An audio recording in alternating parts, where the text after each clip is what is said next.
بسم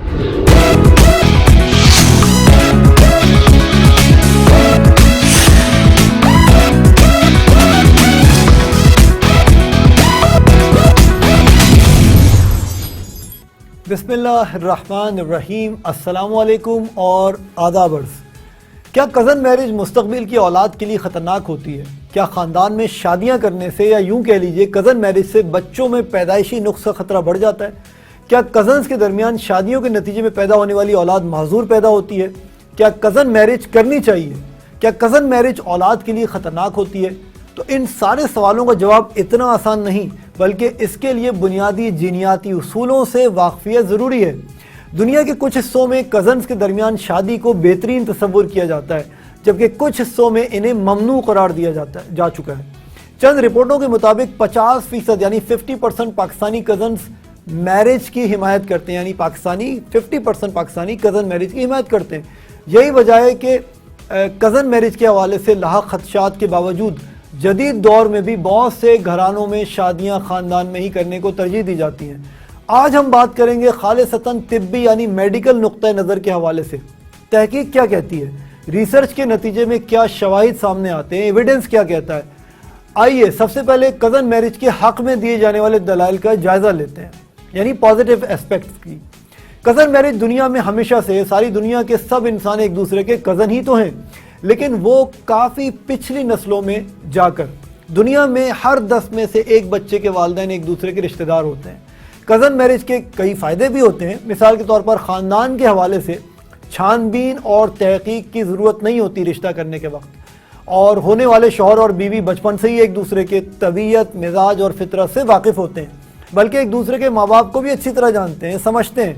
ان کے درمیان ذہنی ہم آہنگی، انڈرسٹینڈنگ ہونے کے چانسز بھی زیادہ ہوتے ہیں۔ یہ بتانے کی ضرورت نہیں کہ پاکستان میں خاندان میں شادیوں کا رواج کافی زیادہ ہے، تو اس کا مطلب ہے کہ اکثر افراد کے آباء و اجداد یعنی اینسسٹرز ایک ہی ہوتے ہیں۔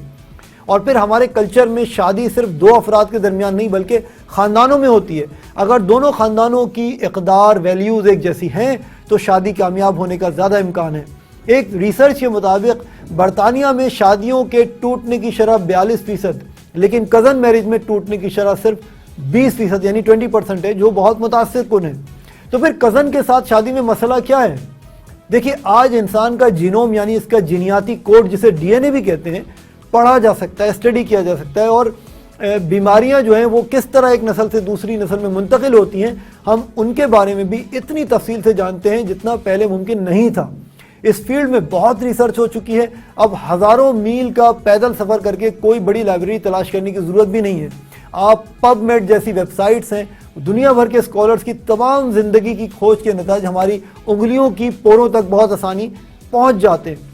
چند دہائیوں پہلے تک یہ مشاہدہ کیا گیا کہ قریبی رشتہ داروں میں بنائے ہوئے تعلقات سے ہونے والی اولاد میں چند مخصوص بیماریوں یعنی ڈیزیزز کی شرح زیادہ پائی گئی۔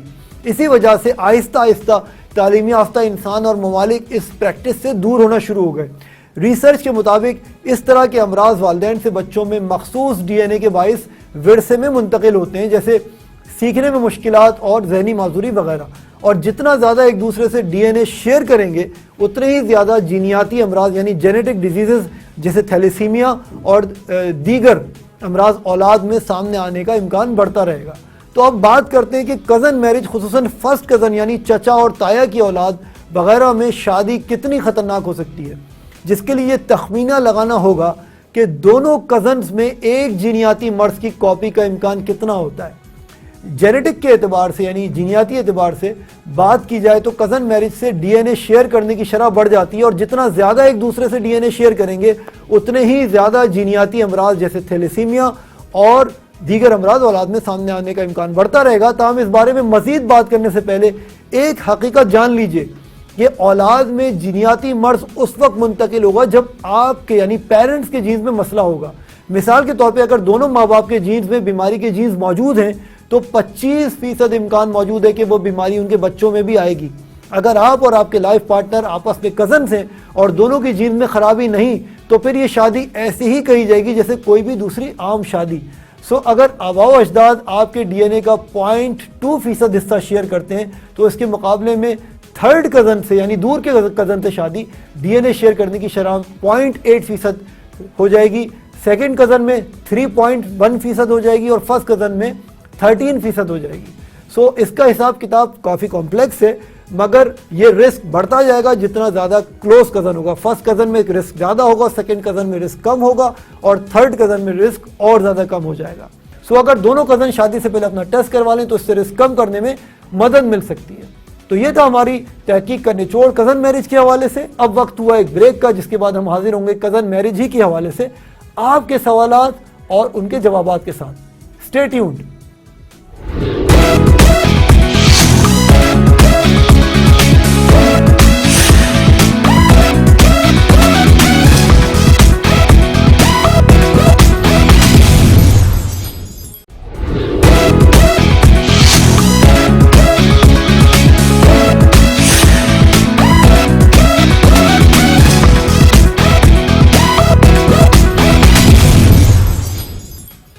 वेलकम बैक, खुशामदीद। बात हो रही कज़न मैरिज के हवाले से और आज का पहला सवाल है मुल्तान से अख्तर अली साहब का। वो पूछते हैं कि क्या आप बता सकते हैं कि वो कौन कौन सी बीमारियां हैं जो ख़ानदानी शादियों के नतीजे में होने वाले बच्चों में मुंतकिल हो सकती हैं। देखिए अख्तर साहब, बहुत इंपॉर्टेंट और मुफीद सवाल आपने पूछा है। ऐसी बीमारियों को मौरूसी बीमारियां कहा जाता है, यानी genetic disease. Down syndrome, thalassemia और वैसे तो दिल के अमराज और शुगर यानी डायबिटीज़ वगैरह भी, ये सारी जो है ये जेनेटिक इनमें फैक्टर मौजूद होता है। लेकिन जब हम कज़न मैरिज के हवाले से बात करते हैं और यानी विद इन द फैमिली हम शादियों की बात करते हैं, तो इनमें जो मौरूसी बीमारियां हैं वो सबसे ज़्यादा कॉमन वो है थैलेसीमिया, जो एक खून की बीमारी है। और थैलेसीमिया माइनर भी हो सकता है, थैलेसीमिया मेजर भी हो सकता है, जो ज़्यादा ख़तरनाक और ज़्यादा सीवियर शक्ल है इसकी। इसके साथ साथ डाउन सिंड्रोम, ये भी एक क्रोमोजोमल यानी जीनियाती बीमारी है और इसका ख़तरा भी कज़न मैरिज के नतीजे में बढ़ सकता है अगर खुदा न खास्ता जो दोनों लाइफ पार्टनर्स हैं या जिन लोगों की शादी होने वाली है उनमें में से किसी में इसका जीन यानी जो बीमारी का जीन है वो मौजूद है। सो ये आपके सवाल का जवाब था कि वैसे तो बहुत सारी बीमारियां जीनियाती तौर पर रिलेटेड हो सकती हैं, जैसे डायबिटीज़ है, हार्ट डिजीज़ है और दूसरी बहुत सारी बीमारियां, मोटापा वगैरह भी। लेकिन जब हम कज़न मैरिज के हवाले से बात करते हैं तो जो मौरूसी बीमारियां सबसे ख़तरनाक हो सकती हैं वो, और जो सबसे ज़्यादा कॉमन है वो है डाउन सिंड्रोम और थैलेसीमिया। अब हम चलते हैं अगले सवाल की तरफ। कराची से ही अकमल सुल्तान साहब बात कर रहे हैं। ये पूछते हैं कि स्क्रीनिंग क्या होती है। यानी जब हम बात करते हैं, जैसे मैंने पहले अर्ज़ किया था प्रोग्राम के पहले सेगमेंट में, कि स्क्रीनिंग बहुत ज़रूरी है शादी से पहले। सो स्क्रीनिंग कहते किसे और कज़न मैरिज से पहले ये क्यों ज़रूरी है? देखिए अकमल साहब, स्क्रीनिंग जो है वो सिंपली इसका मतलब ये होता है कि आप टेस्ट करवाएं शादी से पहले। सो ईरान, इंडोनेशिया में तो वैसे ही हर शादी से पहले ये स्क्रीनिंग होती है, टेस्ट होता है, ब्लड टेस्ट किया जाता है होने वाले दूल्हा और दुल्हन का। लेकिन हम ये कहते हैं कि पाकिस्तान में भी अब इसका रिवाज पड़ना चाहिए, ताकि ना सिर्फ मौरूसी बीमारियां बल्कि और बहुत सारी वो बीमारियां जिनको आप सेक्सुअली ट्रांसमिटेड डिजीज़ कहते हैं, एसटीडीज़ कहते हैं, जैसे एड्स है, HIV इन्फेक्शन है, हेपेटाइटिस B है, हेपेटाइटिस C है, इन सब से भी बचाव हो सकता है। सो शादी से पहले स्क्रीनिंग बहुत इंपॉर्टेंट है और कम से कम थैलेसीमिया वगैरह के हवाले से तो बहुत इंपॉर्टेंट है। सो शादी से पहले अगर कज़न मैरिज होने वाली है, आप कज़न मैरिज कर रहे हैं, तो डेफिनेटली आपको स्क्रीनिंग की बहुत ज़रूरत है। इसके अलावा भी यानी प्रेग्नेंट होने के बाद, हमल के बाद बाकायदगी से अल्ट्रासाउंड करवाना भी ज़रूरी है, ताकि होने वाले बच्चे में किसी भी एबनॉर्मेलिटी का बर वक्त पता चल सके। सो ये कहते हैं स्क्रीनिंग, यानी स्क्रीनिंग और किसी और चीज़ को नहीं कहते, कहते हैं ब्लड टेस्ट को, आपके चेकअप को। अगला सवाल है मुल्तान से सुमेरा का। सुमेरा पूछती हैं कि क्या सेकंड मैरिज भी यानी सेकंड कज़न मैरिज भी उतनी ही ख़तरनाक होती है जितनी फ़र्स्ट कज़न के साथ ख़तरनाक होती है? यानी उनका सवाल ये है कि एक तो फर्स्ट कज़न होता है जैसे मामू, चाचा, ताया और खाला वगैरह का बेटा या बेटी, लेकिन एक सेकंड कज़न भी होता है, यानी कि आपके जो आपके चचा हैं, ताया हैं, मामू हैं, उनके कज़न के बच्चों के साथ। सो इसका जवाब ये है कि देखिए, जितनी भी जीनियाती बीमारियां होती हैं, जेनेटिक डिजीज़ होती हैं, जैसे खून की बीमारियां, जैसे मैंने अर्ज़ किया कि थैलेसीमिया मेजर, थैलेसीमिया माइनर और डाउन सिंड्रोम वगैरह, इनके जितने भी मर्द बच्चे यानी बच्चे में मुंतकिल होते हैं, تقریباً 80% بچے ایسے ہیں جن کے ماں باپ آپس میں کزنز تھے اور ان میں سیکنڈ کزن بھی شامل ہیں. سو رسک یقیناً موجود ہے سیکنڈ کزن میرج میں بھی. ہاں فرسٹ کزن کے مقابلے میں سیکنڈ کزن کی جو شادی ہوتی ہے اس میں یہ رسک کم ہوتا ہے. سو جینیاتی بیماریوں کو ہم 2 اقسام میں تقسیم کر سکتے ہیں, ڈیوائڈ کر سکتے ہیں. ایسے مریض بچے جن کے صرف ایک پیرنٹ یعنی مایا باپ کی جینز میں وہ بیماری موجود ہوتی ہے اور بچے تک آ جاتی ہے, ایسی بیماریوں کو آٹوسومل ڈومیننٹ مرض کہتے ہیں. جبکہ دوسری قسم وہ ہوتی ہے جینیاتی بیماریوں کی جس میں دونوں والدین دونوں پیرنٹس میں بیماری کی جینز موجود ہوتی ہے اور وہ بچے تک آ جاتی ہے. ایسے مرض کو آٹوسومل ریسیسو کہتے ہیں اور کزن میرج میں زیادہ تر آٹوسومل ریسیسو بیماریاں ہی زیادہ ہوتی ہیں. سو یہ تھا آپ کے سوال کا جواب. اور اب ہم چلتے ہیں بریک کی جانب, جس کے بعد ہم حاضر ہوں گے آپ کی خدمت میں ایک بڑے مزیدار سیگمنٹ کے ساتھ جس میں ہم آپ کو بتائیں گے نیوٹریشن کے حوالے سے بڑی امپورٹنٹ اور مفید انفارمیشن. کہیں نہیں جائیے گا, ملتے ہیں بریک کے بعد.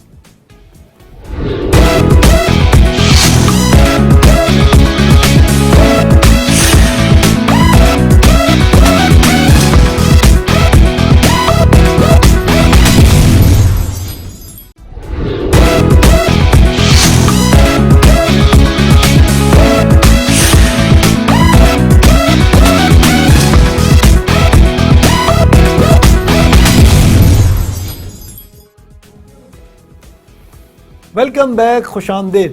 آج ہم بات کریں گے ایک ایسے شاندار ڈرائی فروٹ کی, ایک ایسے میوے کی جس کو ہم اکثر پکا کر بریانی اور پلاؤ میں ڈال کر استعمال کرتے ہیں, لیکن اس کو کچا اور خشک حالت میں ڈرائی کنڈیشن میں کھانے کے فوائد اس سے بھی زیادہ ہیں, کہیں زیادہ ہیں. جی ہاں, ہم بات کر رہے ہیں آلو بخارے کی جس کو انگریزی میں پرون کہتے ہیں. یہ پھل بادام اور آڑو کی نسل کے پھلوں میں شامل ہے جس کی متعدد اقسام ہیں, بہت ساری ٹائپس ہیں اور مختلف سائزز بھی بازار میں بآسانی دستیاب ہوتے ہیں. جبکہ ذائقہ میٹھا یا کھٹا ہوتا ہے, جبکہ اس کا رس بھی مزیدار ہوتا ہے.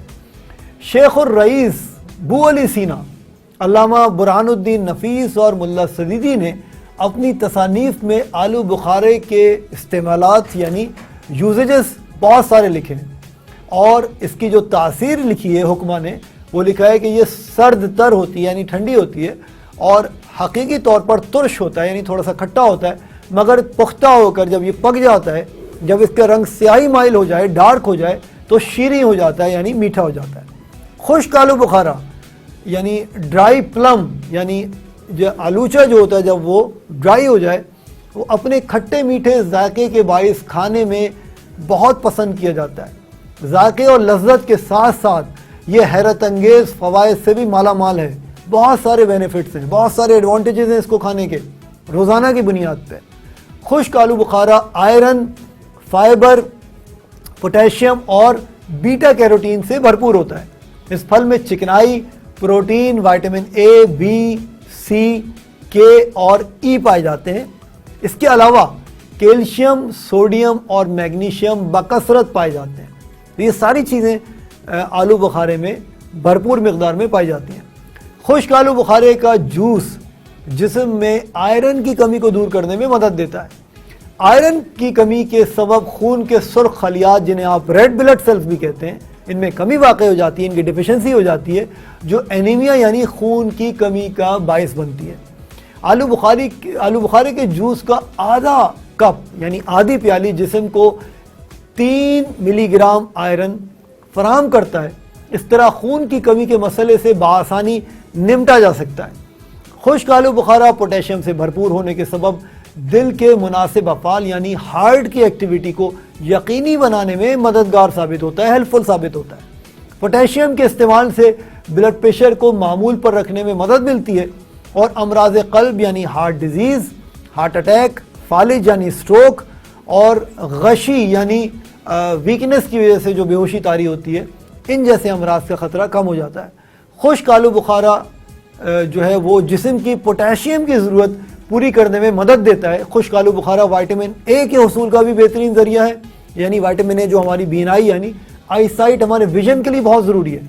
روزانہ ایک آلو بخارے کا استعمال ضروری وائٹامن کی یعنی وائٹامن اے کی 3% مقدار جسم کو فراہم کرتا ہے. विटामिन ए की कमी से आंखों की खुश्की और मोतिया जैसे अमराज का खतरा बढ़ जाता है। खुश्क आलू बुखारे का इस्तेमाल इस किस्म के मसाइल से बचा सकता है। खुश्क आलू बुखारा हड्डियों को मजबूत बनाने में भी मदद देता है। ये हड्डियों के भुरभुरेपन को यानी ऑस्टियोपोरोसिस के होने के रिस्क को मुमकिना तौर पर रोकता है और जोड़ों के दर्द के शिकार अफराद के लिए मुफीद साबित होता है। और इसका इस्तेमाल हड्डियों को 20% ज़्यादा मजबूती फराहम करता है, यानी 20% ज़्यादा मजबूत बनाता है। आलू बुखारा बालों की नशोनुमा और जल्द की खूबसूरती के लिए भी मुफीद है। ये आयरन की कमी को दूर करके बालों को गिरने और कबल अज़ वक्त सफ़ेद होने से यानी प्री मैच्योर ग्रेइंग का फेनोमेना जो होता है उसको रोकता है। इसमें मौजूद विटामिन बी, सी और मिनरल्स बालों को मजबूत बनाने, स्ट्रॉन्ग बनाने और जल्द पर झुर्रियाँ यानी रिंकल्स जिन्हें आप कहते हैं उनको नमूदार होने से रोकने में मदद देते हैं। आलू बुखारा भरपूर एंटीऑक्सीडेंट्स का हामिल है। ये कैंसर के इम्कान को कम करता है। ये जिस्मानी और दिमागी सेहत यानी आपकी मेंटल हेल्थ के लिए भी बहुत बेहतर है। ये कोलेस्ट्रॉल की शरह को कम करता है, बैड कोलेस्ट्रॉल को कम करता है खून में, और जिगर यानी लिवर की सेहत के लिए अक्सीर माना जाता है। इसमें पोटेशियम की कसीर मिकदार पाई जाती है, इसलिए भी ये ब्लड प्रेशर को, हमारे जो फिशारे खून होता है उसको कंट्रोल करने में मदद देता है। दिल के लिए मुफीद ग़िज़ा मैं बता चुका हूँ। फल के तौर पर आलू बुखारा 5 से 10 दाने रोज़ाना आप खा सकते हैं। 10 दाने खाने से आसानी से इजाबत होती है और कब्ज़ नहीं होता, यानी कब्ज़ कुशा भी है। आलू बुखारा मैदे यानी स्टमक की तेज़ाबियत और एसिडिटी और बर्निंग यानी जलन के हवाले से भी बहुत फ़ायदेमंद है। जिन लोगों को पेशाब में यूरिक एसिड या तेज़ाबी मादों की ज़्यादा मकदार खारिज होती हो उन्हें आलू बुखारा इस्तेमाल करना चाहिए। बुखार में आलू बुखारा बड़ा मौसर होता है। खुश्क होने से इसके ग़िज़ाई अज्जा और विटामिन ज़ाय नहीं होते, यानी जब ड्राई हालत में हम आलू बुखारा खाते हैं तो इसके जो मिनरल्स हैं, जो विटामिन हैं, वो ज़ाय नहीं होते।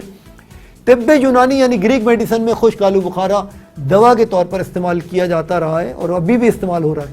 तिब्बी माहिरीन के मुताबिक आलू बुखारे के इस्तेमाल से खून की कमी की शिकायत फ़ौरन दूर होती है और ये छाती के कैंसर से बचाव में, ब्रेस्ट कैंसर से बचाव में मुआविन है। आलू बुखारे में ऐसे बायो एक्टिव कंपाउंड्स मौजूद होते हैं जो ज़ियाबीतिस यानी शुगर के मर्ज़ का शिकार होने से बचाने में मदद देते हैं। कोशिश कीजिए कि ऐसे मरीज़ आलू बुखारे की जो खट्टी फॉर्म होती है वो खाएं, मीठी फॉर्म ना खाएं। जो सावर आलू बुखारा होता है, खट्टा आलू बुखारा, वो भी बआसानी स्टोर्स पे मिल जाता है। और आलू बुखारे में मौजूद फाइबर जिस्म के कार्बोहाइड्रेट जज्ब करने की रफ्तार, शुगर जज्ब करने की रफ्तार को सुस्त करता है, तो डायबिटीज़ में भी बहुत मुफीद है। और आलू बुखारे खाने की आदत इंसुलिन या नामी हार्मोन की सेंसिटिविटी बढ़ाती है, जिससे डायबिटीज़ के शिकार अफराद के लिए इस मर्ज़ की कॉम्प्लिकेशन से बचना आसान हो जाता है। इसलिए शुगर के मरीज़ भी इसे हिचकिचाहट के बगैर खा सकते हैं। आलू बुखारे का इस्तेमाल, जैसा मैंने पहले अर्ज़ किया, बालों, जल्द, स्किन के लिए बहुत मुफीद है। कैंसर के लिए बहुत मुफीद है। कोलोन कैंसर यानी आंत के कैंसर एक ऐसा मर्ज़ है जिसकी वजह से सिर्फ अमेरिका में हर साल 50,000 अफराद मर जाते हैं। लेकिन एक रिसर्च में बताया गया है कि खुश्क आलू बुखारे के ज़रिए इस मर्ज़ का इलाज किया जा सकता है। मैसाचुसेट्स की बायोलॉजिकल कॉन्फ्रेंस में टेक्सास यूनिवर्सिटी की तहकीककार प्रोफेसर नैन्सी टर्नर ने बताया है कि खुश्क आलू बुखारे में ऐसी खुसूसियात पाई जाती हैं जिसकी वजह से आंत में ऐसे जरसूमें, ऐसे बैक्टीरिया, ऐसे जर्म्स पैदा होते हैं जो कैंसर के ख़िलाफ़ प्रोटेक्शन में अहम किरदार अदा करते हैं। सो ये कुछ चीज़ें थी आलू बुखारे के तिब्बी फ़वाइद के हवाले से, जो ना सिर्फ हिकमत बल्कि जदीद मेडिकल रिसर्च के हवाले से भी बहुत ज़्यादा यानी साबित शुदा हैं। इम्पॉर्टेंट बात ये याद रखने की है कि आलू बुखारे आप उस वक्त कम लेंगे अगर आपको ऑलरेडी एसिडिटी की प्रॉब्लम मौजूद है। यानी अगर आप फ़र्ज़ कीजिए कि आपको सुबह उठने के बाद आपको गले में खराश रोज़ाना महसूस होती है, तो बेहतर है कि आप आलू बुखारे रात में ना खाएं बल्कि दिन में इस्तेमाल करें। और ख़ाली पेट ना खाएं बल्कि दोपहर के खाने के बाद या शाम के स्नैक्स के बाद या सुबह नाश्ते के बाद इनको इस्तेमाल करना ज़्यादा मुफीद है। और एक और बड़ी इंटरेस्टिंग बात मैं आपको बताता चलूँ, एक लफ्ज़ अक्सर हुक्मा यानी हकीम लोग इस्तेमाल करते हैं, वो होता है तासीर का, जबकि जदीद मेडिकल साइंस तासीर को नहीं मानती। लेकिन ये बात अब साबित हो चुकी है कि कुछ चीज़ें ऐसी हैं कि जैसे मिसाल के तौर पे चावल या ठंडी चीज़ें या खट्टी चीज़ें, वो इंसान के गले की खराश या उसका बुखार जो है उनमें यानी उनकी शिद्दत में इजाफा हो सकता है। और वो क्यों हो सकता है? क्योंकि खट्टी या ठंडी चीज़ें जो हैं वो اریٹیشن پیدا کرتی ہیں، اریٹیشن میں اضافہ کرتی ہیں، گلے میں اریٹیشن میں اضافہ کرتی ہیں. سو آپ بھلے اکثیر یعنی جو تاثیر کا لفظ ہے اس کو مانیں یا نہ مانیں، لیکن احتیاط میں کوئی حرج نہیں ہے. بہتر یہی ہے کہ آپ آلو بخارے کو دن کے وقت میں یا صبح کے وقت میں خالی پیٹ میں نہیں بلکہ بھرے ہوئے پیٹ میں استعمال کریں. روزانہ 5 سے 10 آلو بخارے جو ہیں یہ آپ مختلف اوقات میں کھا سکتے ہیں اور فائدہ ضرور ہوگا، آزمائش شرط ہے. اور اس کے علاوہ بھی ہم بہت سارے اپنے پروگرام میں ڈرائی فروٹس کے حوالے سے بات کرتے ہیں. ہم اخروٹ پہ بات کر چکے ہیں، ہم باداموں پہ بات کر چکے ہیں، اور ہماری کوشش ہوگی کہ آپ کو اور بھی مزید مفید ڈرائی فروٹس کے حوالے سے بتاتے رہیں. تو اب ہمارے پروگرام کا وقت ختم ہوا چاہتا ہے. اپنا بہت زیادہ خیال رکھیے گا اور ان لوگوں کا بھی بہت خیال رکھیے گا جو آپ سے محبت کرتے ہیں، اور ان لوگوں کا بھی جن سے آپ بہت محبت کرتے ہیں. انشاءاللہ نیکسٹ پروگرام میں حاضر خدمت دوبارہ ہوں گے، ایک نئے موضوع، ایک نئے سبجیکٹ، ایک نئے ٹاپک، ایک نئے ایشو کے ساتھ. Take care. اللہ نگہبان.